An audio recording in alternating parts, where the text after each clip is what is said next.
lecture. So I would like to introduce Pushpa Kaura, who will introduce our session for today. Thank you. Hello, I welcome all of you, and I wanted to remind the audience that we've had a change in the program from what was printed. So today's speaker is Dr. Price, and the next speaker will be Dr. Lu, who was originally scheduled for today. Dr. Price was very gracious in making a last-minute change. Dr. Price is a clinical psychologist and an associate professor in the UF College of Public Health and Health Professions. Her area of research is pretty complicated. There are several steps to it. She actually does studies the interaction of neuropsychology, neuroimaging, and cognitive change brought about either by neurodegenerative disorder or due to insults from medical intervention, which could be anesthesia. So today, currently she's targeting clinical research addressing the larger public health related questions in older adult cognition and neurodegenerative disease prevalence in the pre-operative setting. The title of her talk today is Why Create Perioperative Cognitive Anesthesia Networks for Alzheimer's Disease and Related Dementias.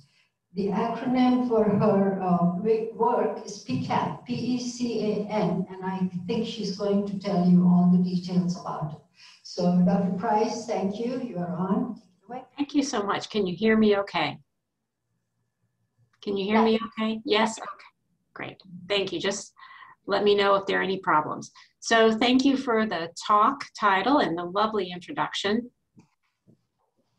I changed the title just a little bit. It's right now what I say is minding the gap in evidence-based brain behavioral research for older adults electing surgical procedures with anesthesia. But basically, the Perioperative Cognitive Anesthesia Network program and why we need to develop that is specifically addressing this gap in evidence-based brain behavioral research. So I'm going to talk about the research that leads to the argument as to why we need to pay attention to baseline or preoperative cognitive brain behavioral profiles for individuals, and particularly those individuals age 65 and older who are coming in for surgeries with general anesthesia. So I'm going to move forward. So first off, I always want to give a significant thank you to the National Institutes of Health and your tax dollars for funding the research that is presented here today. And it's the National Institutes of Health, as well as the Ed and Ethel Alzheimer's Disease Foundation research, which is through the state of Florida, the Iherman Anesthesia Foundation, which is a foundation here at the University of Florida. And then I'm indebted also to the Alzheimer's Association and the Parkinson's Foundation for their support for pilot studies that we were able to complete over the course of the last 10 years, following individuals who have mild cognitive impairment or Parkinson's disease or Alzheimer's disease through surgical procedures. And all of that research and the funding provided by these have lent forward towards the current studies and the training programs that I'm going to be presenting to you today. So my objectives for you today, I have three primary objectives. The first is I want you to appreciate a concept that's called the threshold theory, and I'm going to introduce that a little bit later on, about 10 slides from now. I also want you to appreciate the complexity of trying to research and investigate how baseline brain status may interact with anesthesia and surgical procedures to result in postoperative cognitive change or confusion, which is called delirium. It's a really complex area of research and requires a lot of time-intensive work for a lot of money, and sometimes the outcomes are not as clear as we thought we would originally have going into it. And I'm sure many of you know that because you're research and scientists yourself. The third objective is to understand the rationale for assessing preoperative cognitive brain behavior, at least in a clinical setting, for individuals who are coming in for surgery. And so I'm going to give you some evidence for that. We have plenty of evidence demonstrating that it's very important for us to at least recognize the brain's role and importance in a surgical procedure, and that anesthesia is actually, it's the organ that is being placed to sleep. It is the organ that is being, is the primary habitus for our entire being. Yet to date, we have not paid significant or sufficient attention to our brain function prior to surgery. Our heart gets attention, our lungs, our kidneys, everything else gets a lab, but our brain to date has never been assessed. So that's what I'm arguing here. All right, so just as a reminder for many of you, you've heard this, I'm sure, many times. You've talked about mild cognitive impairment, Alzheimer's disease, and why is it that some individuals may slip into a dementia and have an Alzheimer's disease or even a Parkinson's disease dementia version, not Parkinson's disease itself, but actually Parkinson's disease dementia. And you might have seen this line here or this graph, and I'm not sure if you can see my slide, but my arrow here, but this is age here along this line, and this is function. So I'm sorry you can't see the X and Y very clearly. And this actually comes from a publication that came out in the late 1990s, 1999. And the second author is Glenn Smith, who actually is the chair of our department. And the first author is Ronald Peterson, who's a neurologist, and this came out of Mayo. So what they did is they identified that there's a point at which individuals begin to experience a significant change in cognition, and they called this inflection point mild cognitive impairment. So it's about here, this point here. And what we want as we get older, we don't want to have that long slope. We want to be able to have a nice steady stream of functioning over our age. But unfortunately for some individuals, like I said, there is this inflection point here that seems to occur for mild cognitive impairment. And about 85% of those individuals who meet criteria for mild cognitive impairment will continue to have precipitous decline over time, resembling a disorder, unfortunately, of Alzheimer's disease or small vessel vascular dementia, or a combination of the two. So there are two major proteins that I want to just remind you about with regard to Alzheimer's disease. And I'm giving you this reminder because it actually plays a role with anesthesia. And the research that they've done with anesthesia, in large part, has been very rodent-based animal research studies, where they've looked at how anesthesia might actually alter the presence of these proteins. So I just want to give you a reminder as to what kind of proteins are involved with Alzheimer's disease. So there are two major ones. There's beta amyloid and there's tau. And these slides are also from the National Institutes of Health, and particularly the National Institutes on Aging, and they're beautiful. It's actually from a video where I took some snips off of the video, so I encourage you to look at their really lovely video here. But these two major proteins are in a lot of us, and it happens when there's brain injury. But what happens is tau will accumulate into what are called neurofibrillary tangles, these little tangles here, and it happens within the neurons. And when the tau and that protein reaches a specific point, right, like a threshold point within the neuron, it begins to spread throughout the entire brain. Now, the amyloid will then, unfortunately, begin to clump between the neurons, and it'll form plaques. So this is your neuron here, and there's a neuron over there, and these amyloid proteins will begin to clump together. And that actually causes changes to the cells and can create inflammation. So you can see here that now we begin to have some inflammation. Now this is chronic inflammation. It begins chronic, meaning it happens for a long period of time, and it begins, and then astrocytes begin to attack, when they're the cells that are trying to get rid of the inflammation and calm it down, but they'll actually then there'll be some changes that happen within the brain, and there begins to be an attack on itself, basically the brain. Now this happens in certain areas of the brain, and particularly we think about the hippocampus. And I'm going to show you some pictures of some other areas of the brain that are right next to the hippocampus called the entorhinal cortex. But the hippocampus is a very important structure. I'm sure you've heard before that's involved in memory. It's involved in your learning of new information. When you listen to new information, for example, if you're listening to me talk right now, you are comprehending what I'm saying. You're able to attend. That information is processed through your brain. You have semantic understanding of what I'm saying. Then that information is processing through this area called the hippocampus. The hippocampus is then sending that information outward to different areas of your brain for storage, okay? So that's where your memory is beginning to be processed. All right. Now, in association with all of these proteins, it's even more complex. You know, I said that there are these proteins, there's tau and amyloid that are in the brain, and we think that it begins to change within the hippocampal regions. But what can actually accelerate some of this is vascular change. Vascular change, just think about all these vessels that are in the brain. It's incredible. I love this picture. I love the vascular system. It is just beautiful. And so this is the brain that was basically dissolved around, leaving all of the vessels that were filled to remain intact with plastic filling. And so here now you can see the major arterioles. But so you have to think about how the vascular system is integrating with these areas of the brain.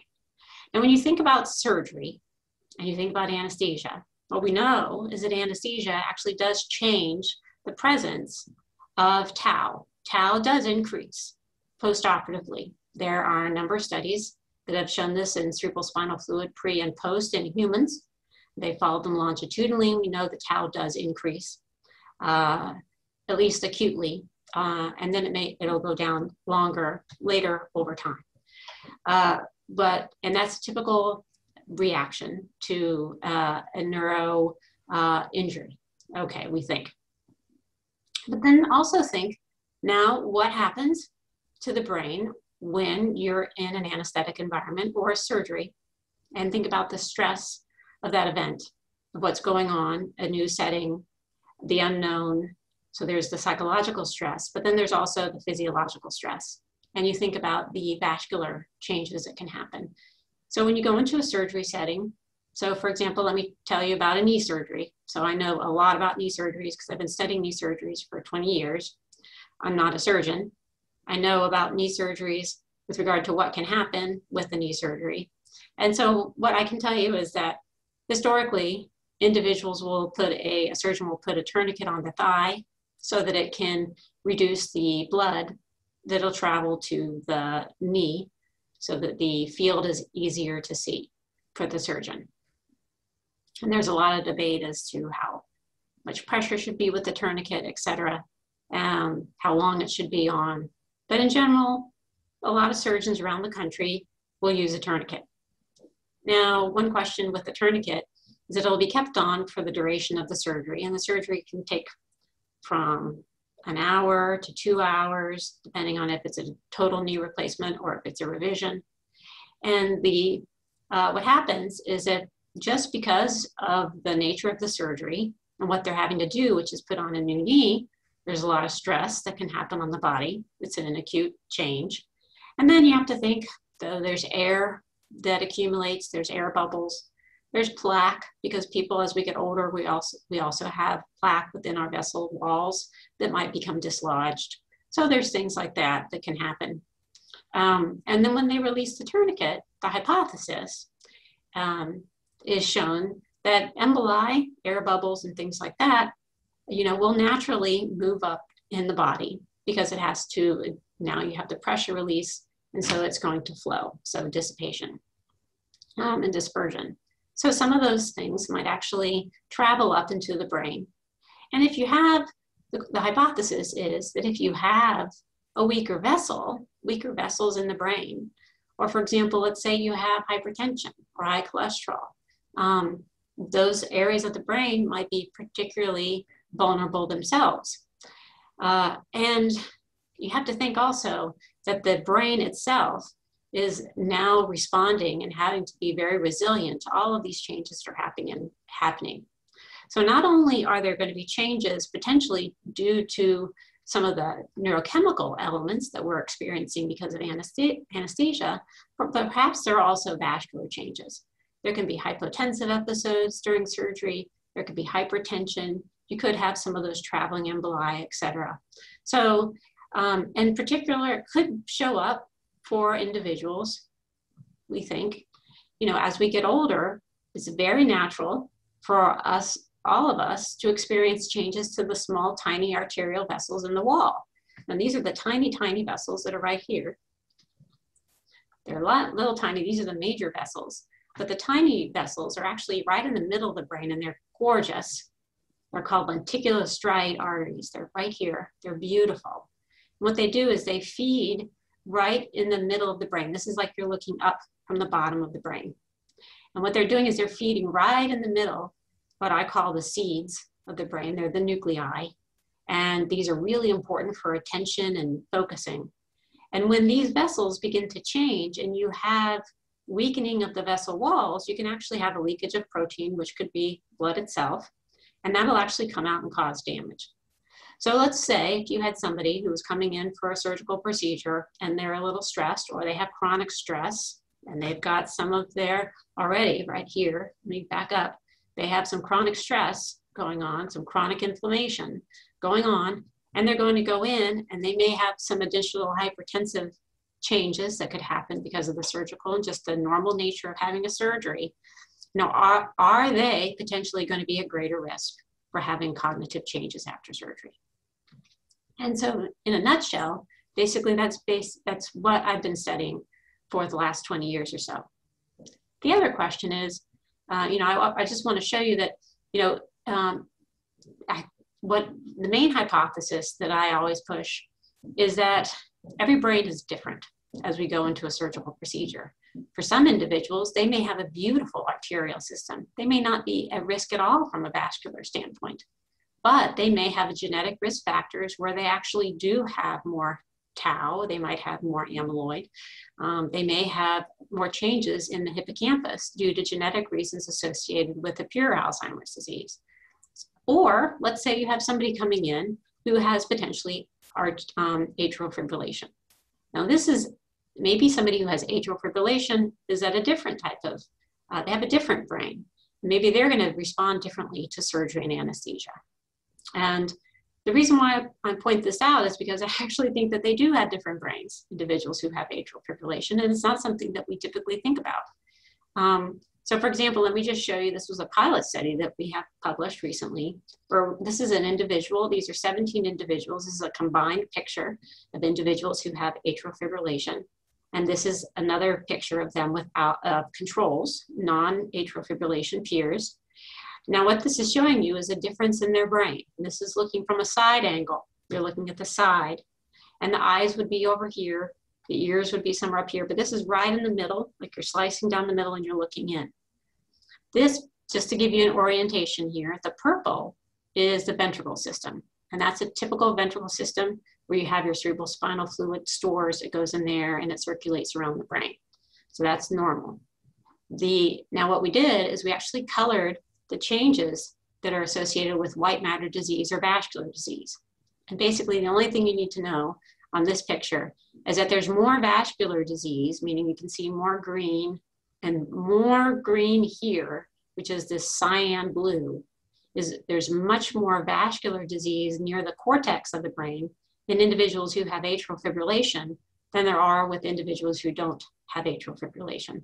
So that suggests to us that, and this is actually a really important circuit right here that goes into the memory system. And if you were to think about where the hippocampus is, you see, it's right here.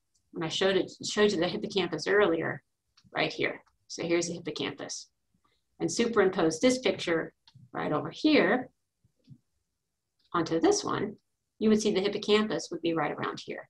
So this vascular system here might be disrupting the hippocampus. And we do know that individuals with atrial fibrillation have a different cognitive profile than individuals who don't. So then that brings the question, would individuals who might have atrial fibrillation, would they respond differently from a brain system perspective? Would they respond differently intraoperatively than individuals without atrial fibrillation? And those are the types of questions we're trying to answer. So this then brings us to, the question of what are the interactions? And it's not an easy question to answer, that is for sure. In particular with regard to Alzheimer's disease, and how Alzheimer's disease, if it could it be accelerated with surgery and anesthesia? That's a good question. But what we do know is that for any type of neurodegenerative disorder, typically there is an interaction between the primary neuropathology and then vascular systems. And there's vascular disease, there could be Alzheimer's disease, there can be different types of vascular insufficiency. Beta amyloid could increase potentially if you believe that hypothesis. And then there could be brain dysfunction and damage, and that could cause Alzheimer's, that could cause a dementia. And this is just some pictures showing you how there's an interaction between non-Alzheimer's pathological changes, Alzheimer's disease, and other types of dementias that could be going on here. This is just showing you different biomarkers. And this slide here is just showing you that, basically, just to summarize it, approximately 80% of individuals who have a diagnosis of Alzheimer's disease have vascular symptoms and vascular causes to their dementia. So to bring that back to the home point here, is that the idea is, we have individuals who are coming through who might have early signs of cognitive issues, or they may have greater cognitive issues.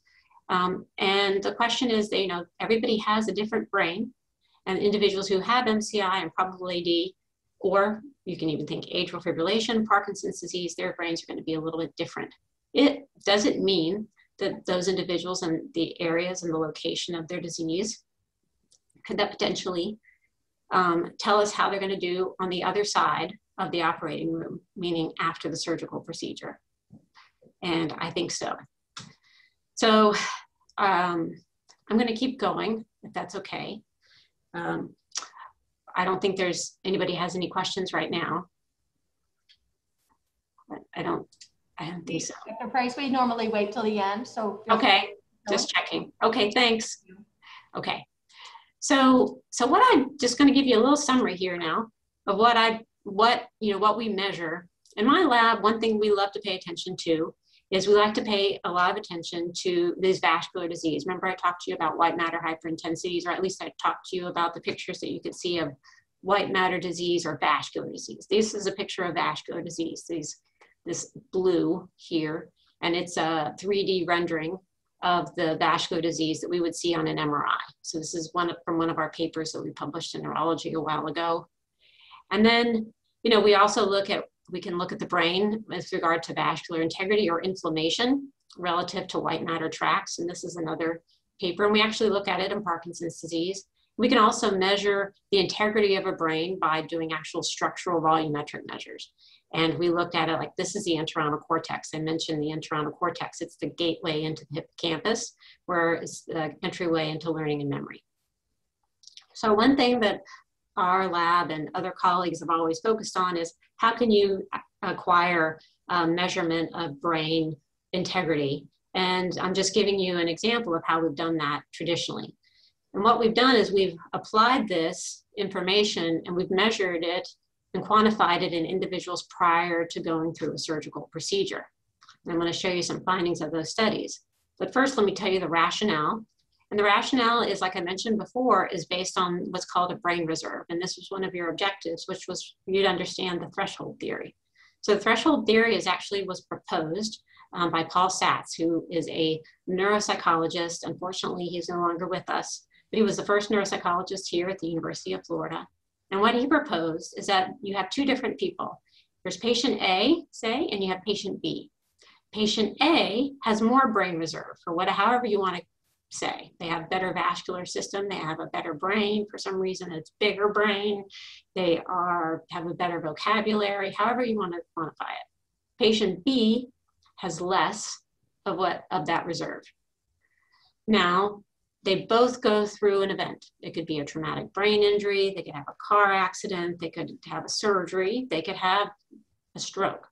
But for whatever reason, they both go through it, and they both have the same type of lesion. But because patient A has more brain reserve, this person has a protective factor and does not reach a critical threshold of showing us cognitive impairment or confusion after the accident. So that's what brain reserve is. And so I was hypothesizing that brain reserve could actually be measured through MRI. We could actually quantify the amount of vascular disease a person had. We could quantify the amount of inflammation or microstructural changes they have preoperatively. And we could quantify specific important areas of the brain through volumetrics. And we could acquire a metric of brain reserve. So that's one thing that we've been working on within the laboratory. And so one of the early studies that we did, and of course I was mentored, I've been mentored by some really amazing people. And here are four of them. Don Bowers, who was my primary mentor when I was a postdoc. Terry Monk was an anesthesiologist when I was a postdoc. Christiana Leonard, who's a neuroscientist, and Alana Schmolfus, who's a neuroradiologist. We ran a study together about 20 years ago where we followed individuals longitudinally over time. And they were coming through for the same surgery. They had total knee arthroplasty with the same surgeon and the same anesthetic protocol. And we followed them longitudinally, and we did a preoperative assessment for cognition. We did a preoperative MRI. They had the same surgery, like I said, the same surgeon and same approach, and we followed them in the hospital. Then we saw them postoperatively. We did another MRI. Then we saw them again at 3 weeks, 3 months, and 1 year. And we had a group of people who didn't have surgery at all that we followed longitudinally, and they did the exact same thing, except they didn't have surgery. So one thing I was interested in at that time was to figure out, were there specific types of cognitive change that could happen after surgery, and could specific areas of the brain predict it? Well, what we found is that yes, most assuredly are different types of cognitive change that can happen after surgery. And this is at 3 weeks post-surgery, this is 3 months, and this is 1 year. And this is the patient group, and this is the control group. And what we found is that individuals who came through surgery, they had, and you can't really see it, but this is reliable change, how much change they had. Individuals continually, or most often, had changes to their ability to learn new information and their ability to ignore distracting information, which I call here executive. Other areas of the brain didn't really play or change too much, other areas of, I should say, brain behavioral function. Now this fits really lovely to the whole idea that there's a specific circuit that could be potentially vulnerable to anesthesia and surgery. And I'm just going to skip back really fast, just so you can understand where that circuit could be. That circuit is right here. It involves the prefrontal cortex and just loops all the way around and comes to the hippocampus. So you have a cingulum and a cingulate cortex, and there's a whole host of important structures that are right here, and they're fed by acetylcholine, which is an important neurotransmitter. You have very important white matter circuits there. You have all of those lenticular striates that I mentioned earlier that can be particularly vulnerable to changes in hypertension. Remember I mentioned these little vessels. So they're all right here. This whole pathway is involving these cellular structures right there. Okay, so now we're moving along, and you know, I was pretty struck at the time, because this was 20 years ago, that we found that these were specific domains. And we found, you know, that people were actually having changes, because I wasn't sure. I was a postdoc at the time. And here's an example of what I saw, which even stimulated me to want to do more work. So this is somebody who was age 66 who came through, who was having bilateral knee replacement surgery with a phenomenal surgeon. And he was in the research project that I followed everybody through. And that was his preoperative clock. Now, I'm sure if you've come through UF, and you may not like very much, but at the hospital, what we do now is we try to have people draw a clock. And they do a few other little things.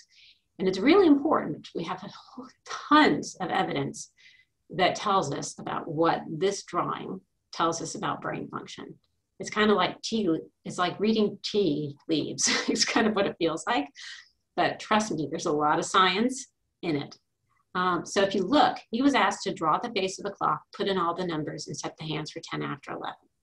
Now you can see his clock isn't fully accurate, right? Okay, his hands are equal, and he didn't draw in a 12, and it's a little tilted and there's some gaps. So that actually tells us that he actually met criteria for a mild cognitive impairment, which was an early sign of potential prodromal Alzheimer's disease. After a year, and he had depression after the post-operatively, he didn't have any other intervening events, no strokes that we know of, nothing, no other surgeries. Here is his clock at 1 year, and you can see the change here. Now, he did have post-operatively, and we know this because we did an MRI, he did have 2 silent changes to this structure, to an important area in the brain that's fed by those lenticular striate arteries. He had 2 silent strokes. Did not show it up at all clinically, only showed up with the MRI. But he did manifest cognitive changes a year later.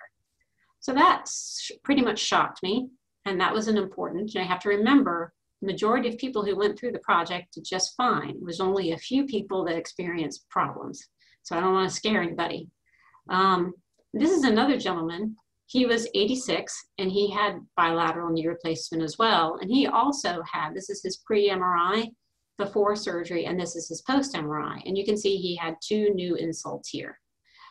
This is the bright spot here. Those, again, are silent strokes. These are 2, there were approximately 5 individuals out of the 50 that experienced what we saw were some acute events. So that really teaches us that what goes on in the body, you know, when we think about cardiac surgery, knee replacement surgery, and anesthesia, it's not just this, it's not isolated to the body part. The body is an encapsulated organ, and it involves the brain.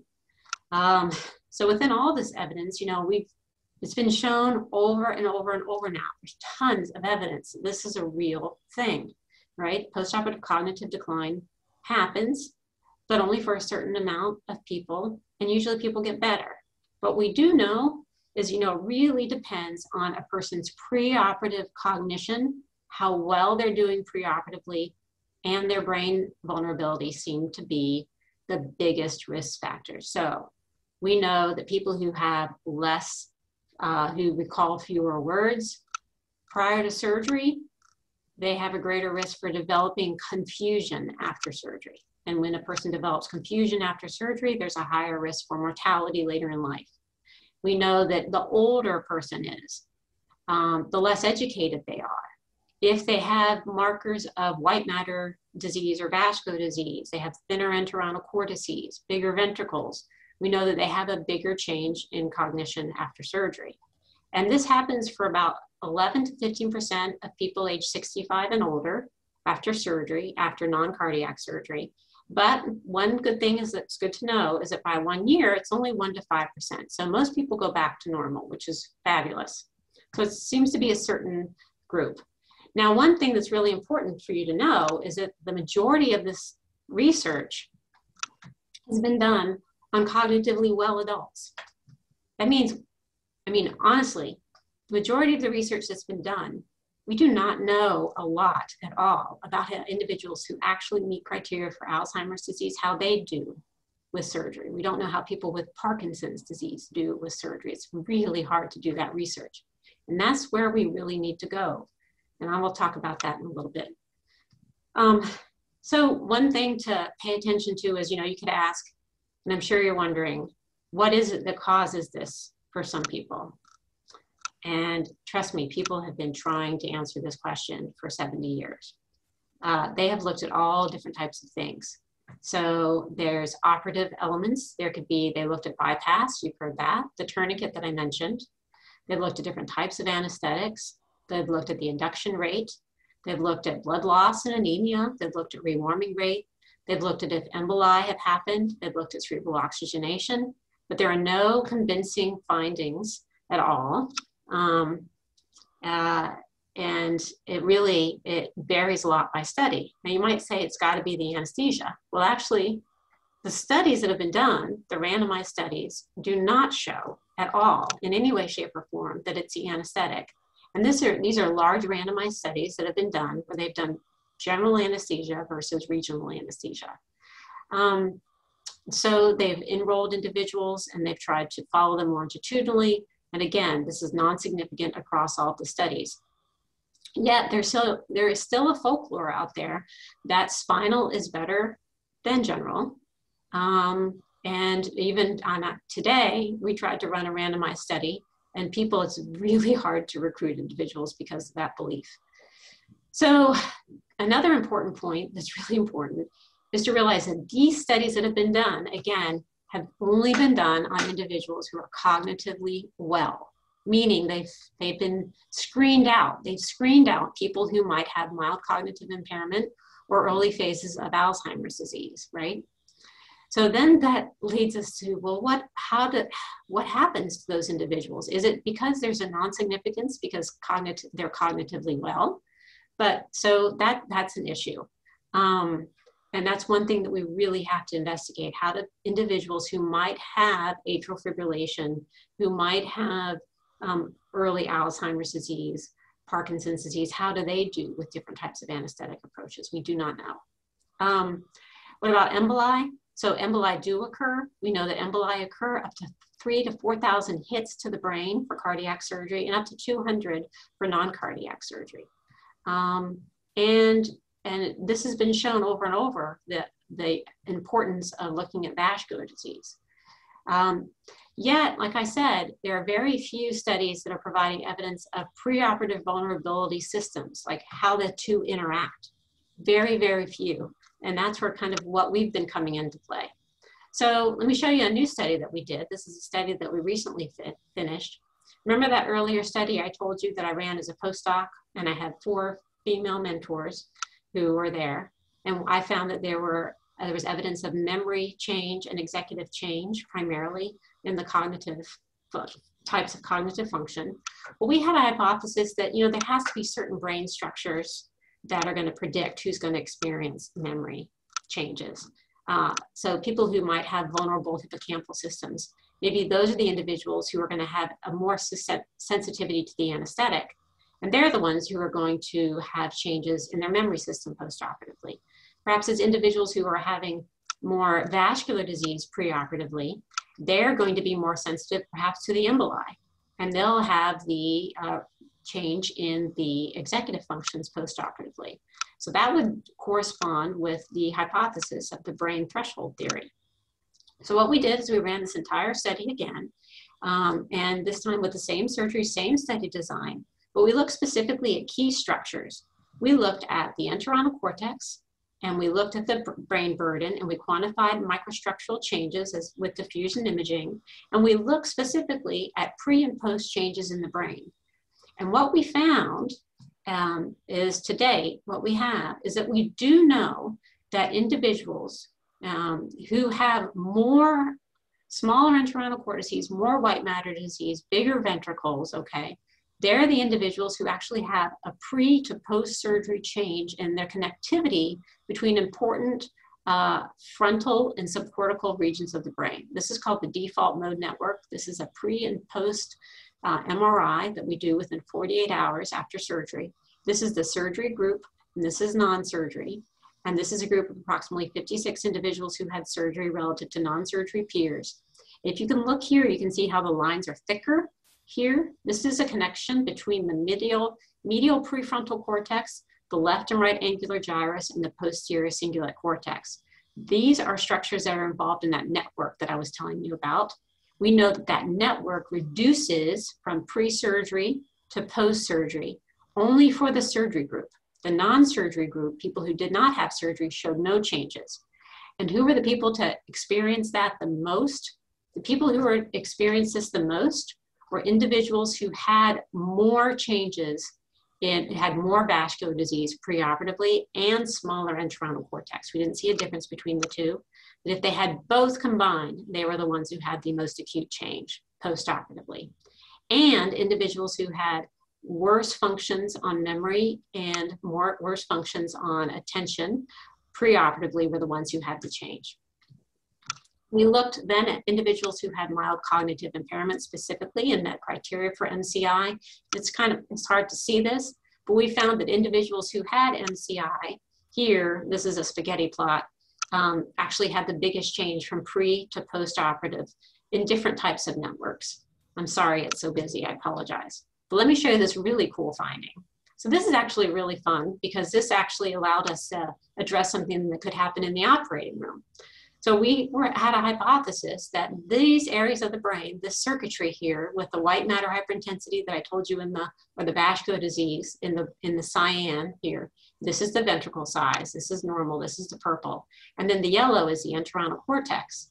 If you combine that, like I said, as like a brain integrity or like a brain reserve composite, right? And you look at it as a predictor. And you look at it as like the threshold effect, like I told you, the more you have, actually the worse, right? Worse, more brain burden. We hypothesized that those brains, individuals who had more burden, would show irregularities in the actual surgery procedure itself. And we measured it through what's called a 2-channel bispectral index monitor that's placed on the left frontal lobe of the brain.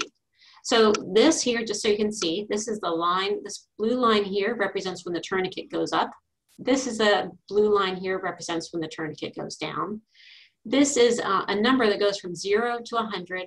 It's from the bispectral index monitor. Don't worry about it. All you need to know is that 100 means you're perfectly awake. Okay, so here's somebody who came through. He had really good brain integrity. The higher the number, the better. He was doing fine. He was fully awake up here. Then they gave him the anesthetic, and you can see how he dropped down here. So he's induced right here. Then he's going along. They're giving him the propofol. And now they put the tourniquet up. And now he's moving along in the surgery. He's doing just fine. You can see how stable he is, right? And then they take the tourniquet down, and he continues to do just fine. And then they wake him up, and he's out of the surgery, all right? Now here's a gentleman down here, or a female, who came through, and she did the same procedure, right? But you can see how variable she is throughout, and actually had to give her another propofol dose. So what we examined in this study was we had the hypothesis was that individuals who had more of this brain disease, I guess if you want to say it, or brain burden is a better word, would show more intraoperative variability within themselves on their performance. Their brain would respond more regular to the anesthetic, and that's exactly what we found. Suggesting again that preoperative brain status is very important and does interact with anesthetic and the actual event that happens in the surgery. So this is the last part of this talk about the brain systems. But here, this is actually really cool. So this is a study where we looked at the what's called microstructural free water. So when in your cells, you have water inside your cells and outside of your cells. And what we did is we measured how much water was inside a person's brain before the surgery and then 48 hours after the surgery. And what we found is that relative to people who didn't have surgery, those that did have surgery had a huge increase in the amount of water in their brain. And that should happen, right? And that we think is an inflammatory response, right? So an inflammatory response is actually good, right? We want an inflammatory response for our body because it promotes healing. So that's a good thing. So this is actually a paper that was published, and the first author is Jared Tanner. He's an amazing researcher. And what we found here is that there's a big change all throughout the white matter of the brain.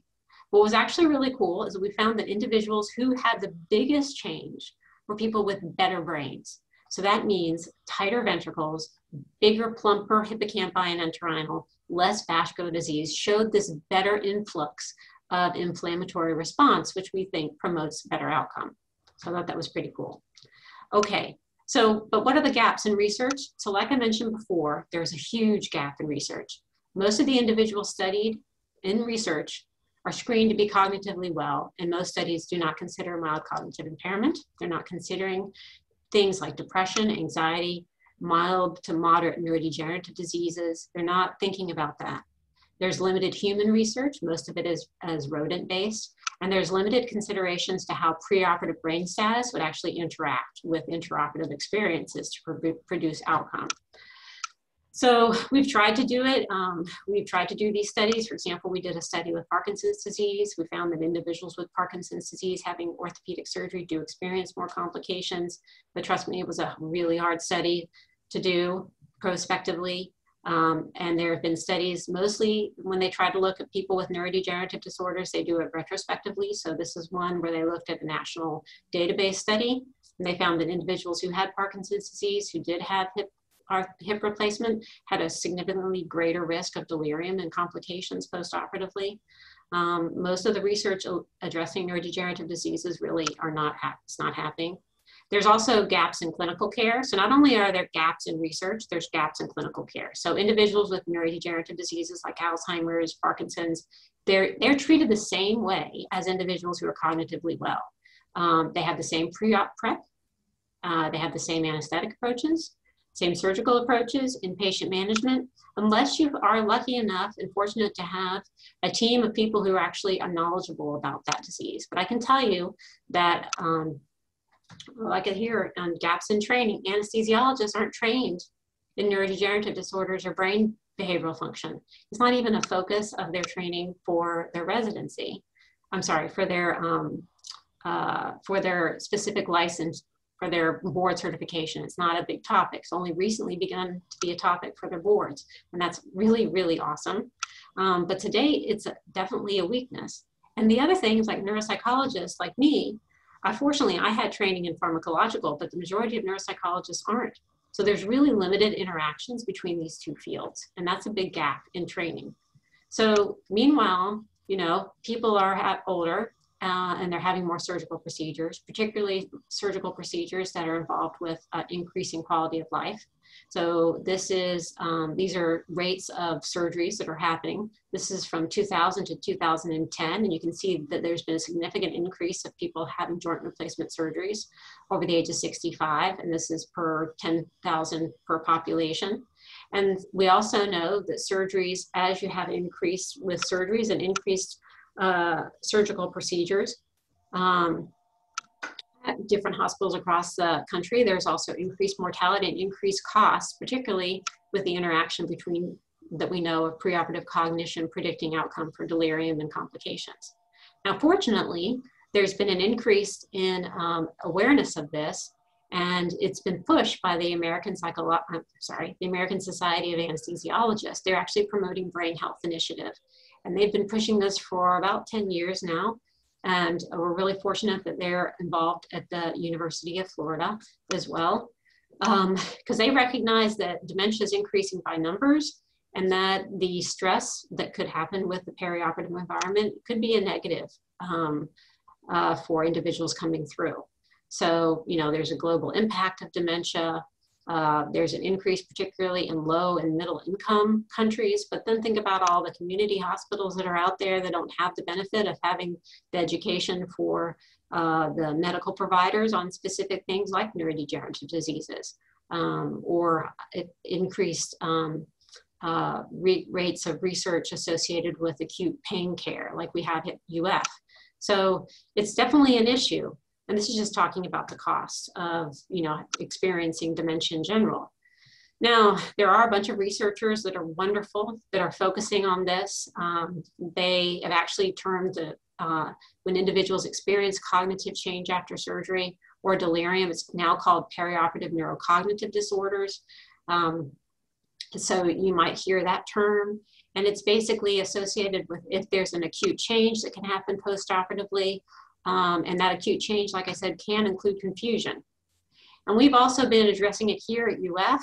We ran a study to even see if nurses would pay attention and preoperative staff would pay attention to pre-op brain status and cognitive status. And we found that actually, yes, it is very feasible.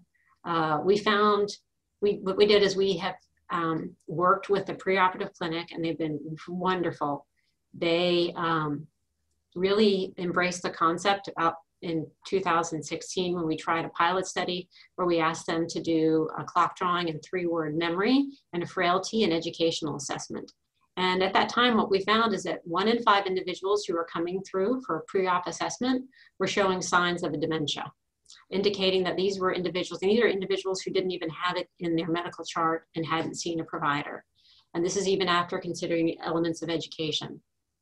Another colleague of ours from Deb Culley from Harvard and Beth Israel, she did a similar study 1 year before us, and she found a similar number. She's wonderful. She's now at the University of Pennsylvania. So, you know, what's important is in order us to do research and improve understanding of neurodegenerative disorders and how they might interact with anesthesia, we also have to pay attention to the clinical care of those individuals, because we do know there's tons of evidence, like I've told you, that preoperative cognition and brain health interact with surgeries and can predict risk. So we have to do the two together, the clinical care and the research. And then additionally, we have to train and provide training to anesthesiologists on what is neurodegenerative disorders. We also need to work with neuropsychologists so that they can do research in this domain with the anesthesiologists and the nursing faculty. So for that, all of those reasons, we developed what's called the Perioperative Cognitive Anesthesia Network. And this is linked to the preoperative anesthesia program. It's everything, the clinic, the training, the research is linked to the clinic. We have a clinical program. What happens is, like, there are different phases here. This is what goes on at UF. We have a preoperative screening where we do clock drawing. I'll show you in a second. If an individual fails that, then they move on to get a neurobehavioral status exam, because somebody could fail it, but this team member doesn't know how to interpret it. Remember I showed you the clock? How would you know if that was abnormal or normal? Well, that takes a neuropsychologist who's done a lot of work on that to know what's normal or abnormal. So there are some signs that a nurse can see when it's abnormal, and then they'll call on us, like someone like me, and then I'll go talk to the person. And then what we'll do is we'll try to convince them to do a little bit more of some cognitive assessment so that we can put a note in the chart and tell the anesthesiologist and the surgeon if there are or are not any concerns. We've identified all different types of concerns. I'm going to show you a few in a second. Once the person gets through, then they go to surgery, and then they're monitored for delirium or postoperative cognitive issues by a geriatrician on the team. And then they can go through phase 4. Sometimes people improve and sometimes people don't. But the majority of the time, 99% of the time, people go through just fine, I would say. At least that's what it seems like. So patients age 64 and older who are coming into the UF, who are having anesthesia, who have multiple comorbidities or having a procedure that's greater than 1 hour, then those are the individuals that are assessed for complications and risks. And that's where they get the frailty clock drawing in 3-word. And what we found, and this is our first week of the clinic, we found that patients coming through the hospital, we found individuals who had NCI, we found individuals who had possible Lewy body disease, mixed dementia, depression, low education, and those are individuals that get flagged and identified and sent to the team, meaning the anesthesiologist and the surgery provider, and they're given a highlight so that the anesthesiologist can alter their approach with the patient. Sometimes the surgeons choose to go and get a more thorough evaluation with the neurologist. Sometimes what we've identified is we can alter medications for the individual preoperatively. There are a whole host of different things that we can do. And we've seen approximately 2,700 individuals for preoperative cognitive issues. We do the assessment, and the feedback has been really great from people. Additionally, it actually aligns with what's called the NOW, which is actually set out by the American College of Surgeons. They now recommend strongly that people get preoperative cognitive assessments. So we're right on target with what the American College of Surgeons are saying. We've also found that performance on clock drawing can predict outcome after total knee replacement surgery, that we found that people who are performing poorly on clock drawing before a colonoscopy actually have worse colon prep. They might fail their colonoscopy bowel prep. They might have more complications within for clarity for the gastroenterologist during the colonoscopy. So there are a whole host of things. And this is, I know I'm out of time. I just want to show you because I think you'll appreciate this. This is some research that we've been doing looking at the clock drawing patterns. And I don't know if you can hear it. Let me see. It's really interesting. If you pay attention, I'll let you be a neuropsychologist for a second. This was a person with cardiovascular disease who was coming in for a major cardiac surgery. And this is his clock drawing. Now he was asked to draw the face of the clock, put in all the numbers, and set the hands for 10 after 11. You can see he put in the circle, but there's a big delay now. He's thinking, what is it that I need to do? Now he's putting in the numbers. So now what we're able to get with the research that we're doing, looking at how a person actually creates a clock. So it's not just the picture of the clock, it's actually the behavior of producing this that tells us a lot. And you can see how the gapping is a little bit odd, but where he started, and now he's still thinking, because when you have to put in 10 after 11, it requires a lot of thinking. Where does the hand go to the 2? Does it go to the number 10? What does she actually mean by 10 after 11? There's a lot of elements from a language perspective there. So now you can see he's drawing his hands. And we've also learned that hand placement, when it's up that high, that can actually tell us also something very unique about brain and areas of atrophy, we think. So we're looking at all different ways that we can improve performance for people post-operatively. And we've published showing how having a multidisciplinary patient care is important, particularly when you have people who might have mild cognitive impairment. We have another case report that came out talking about delirium prevention. Here's some evidence of, this is an individual who was coming in. This is his preoperative clock. He was having a meningioma removal. And here he is post-operatively. He had a lot of delirium. But what we found is that he was likely having early, very, very early signs of a frontotemporal dementia.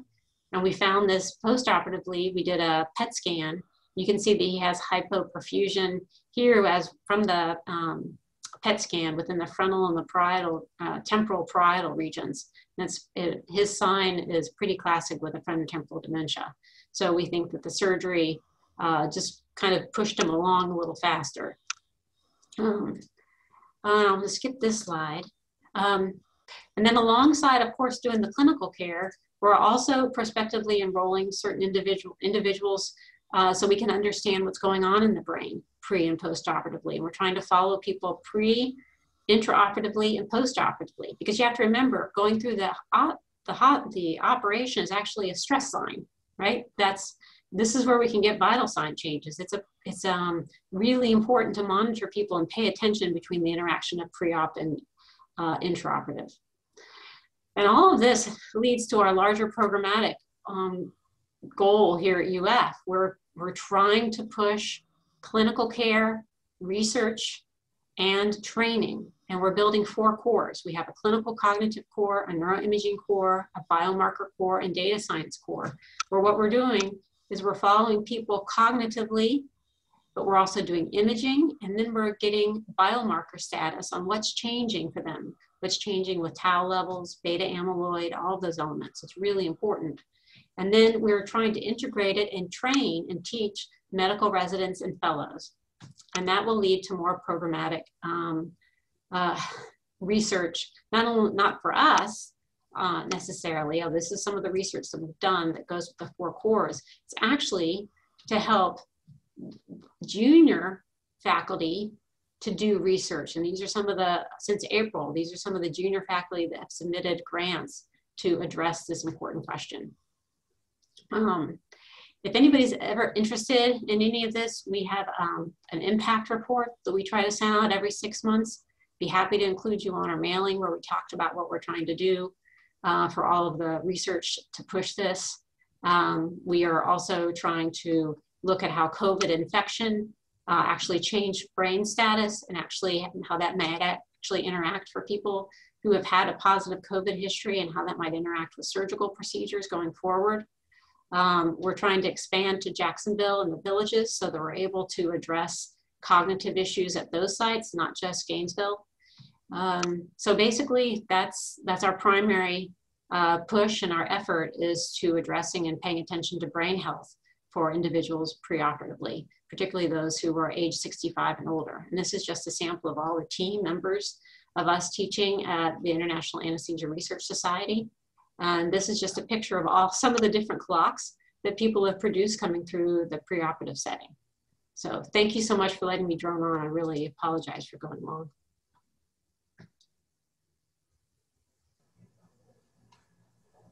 Thank you very much. Thank you, Dr. Price. We have Some question here. questions addressed to you. There's one in the chat, some in the chat box that you can see probably. You want to read these out? Oh, thank you. It says here, are there also brain changes to patients whose atrial fibrillation is controlled with medication? That's a great question. If it's controlled, I wouldn't worry. I mean, there are a lot of ways to control it. I mean, not a lot of ways. There's medication and then there's surgical ablation. I don't know how the changes happen post-ablation or post-control, but I would expect, based on other research and other patient, samples, that once it's more stable, there should be fewer brain changes that can happen with atrial fibrillation. That's a wonderful thing. I'm sorry my pointer didn't show. It was another comment, I'm sorry. It says, and then another comment from Catherine Morsink. I hope I'm saying your name correctly. She says, in addition to the MRI, how can you diagnose small vessel vascular disease? Are symptoms of poor peripheral circulation related? It could be, but not necessarily. That's a very complex question. That's a good question. You know, some ways we identify small vessel vascular disease is through brain behavioral assessment. Paper and pencil testing is a good way. If a person has hypertension, high cholesterol, they may have atrial fibrillation. If there's diabetes, there's a greater risk of having small vessel disease. The small vessel disease can be altered. So I hope that answers some of your questions. And poor peripheral circulation doesn't necessarily mean small vessel vascular disease. Is there any hope of neurogenesis in our demographic? Oh my goodness, yes. So neurogenesis goes on all the time. It never stops. So one of the best things I could say is that you have to remember that half your brain is sensory, and we forget that, right? The posterior area of your brain is sensory. So you're getting your tactile, olfaction, you're getting visual, hearing, all of that information is going to your posterior area of the brain first, and then it's being processed by your frontal lobes, grabbing that information, and you engage on the environment. So when we talk about brain exercise, a lot of the brain exercises we do, and we think of automatically are like doing crossword puzzles or reading or, you know, engaging on something. But actually some of the best exercises we could do would be changing your sensory environment. And that actually does, you know, creates neurogenesis and even improved brain functionality. So for example, even like foot massage, they've done some wonderful studies where they've actually put people in the scanner and they've rubbed their feet, and there are areas of the brain that are connecting and communicating from foot massage. So massage you can consider as even a therapy that would be good. So changing pictures in your house, putting them upside down, turning them upside down, wearing your watch a different way, brushing your teeth with your other hand, they're all basic stuff. Doing things differently promotes neurogenesis, promotes more connections between different areas of the brain. So neurogenesis is definitely occurring, most assuredly. So then there was a question from Roy Weiner about what's the most promising therapies. So what do you mean, what kind of therapies? Therapies for what? Just general cognitive health? For general cognitive health, whether it's through medication or psychotherapeutic, what can someone who has deficits do to improve? So in addition to good sleep hygiene, reducing foods that cause inflammation, such as sugar, white foods, That would be two of the foundational things the person can do, obviously, if they're not doing that already. Make sure they're adhering to the medications that are necessary. Make sure that there is a reduction of medications that may cause anticholinergic changes in the brain. So for example, there are some medications that are taken over the counter to help with sleep. Some people will take Benadryl and things like that. There are medications like Benadryl. They have diphenhydramine, which is an anticholinergic medication that actually can deplete areas of the brain that produce acetylcholine, and acetylcholine is an important neurotransmitter. So paying attention to what medications you're taking and if they are anticholinergic medications, that's another one. Make sure that your person is trying to get sunlight and that you are engaged in your environment as much as possible. Change your environment. Like I said, with changing your sensory stimulation is great. So all of those are foundational elements. Over and above that, there are other therapies. You know, exercise is one of the biggest therapies that you can do, particularly aerobic exercise. Anything where you get your heart rate up is an excellent, excellent therapy. Those are the main ones. Now, there are other therapies, depending, all different hosts of things that are going on. There's vagal nerve stimulation. There's even deep brain stimulation for people. There's some great randomized clinical trials, but those are all still experimental. When it comes down to it, really just taking care of those key elements that we need for our health, and changing up your environment is an important part of brain health. I hope that helps you. Thank you. Susan, I noticed that you had unmuted. Did you have a question for Dr. Price? No. Maybe not. Well, you had me at foot massage. I knew there was a Yeah, right? I know. Not good. Okay, and here's Pushpa again.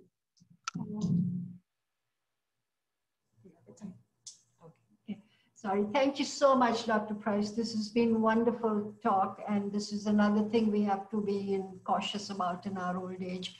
Does it not affect young people at all, this procedure? Does it Any surgeries? Yes, so we've done some, there have been some lovely. Delirium or something? Yes, very good point. It does. Okay. Delirium happens, Maybe it happens more frequently for people as we get older, but it does happen. Yeah.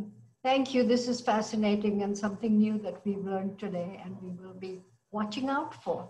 Take care. Thank you so much. Thanks a lot. Appreciate Bye-bye. it very much. Bye-bye. Thank you. Bye-bye. You're welcome. Bye.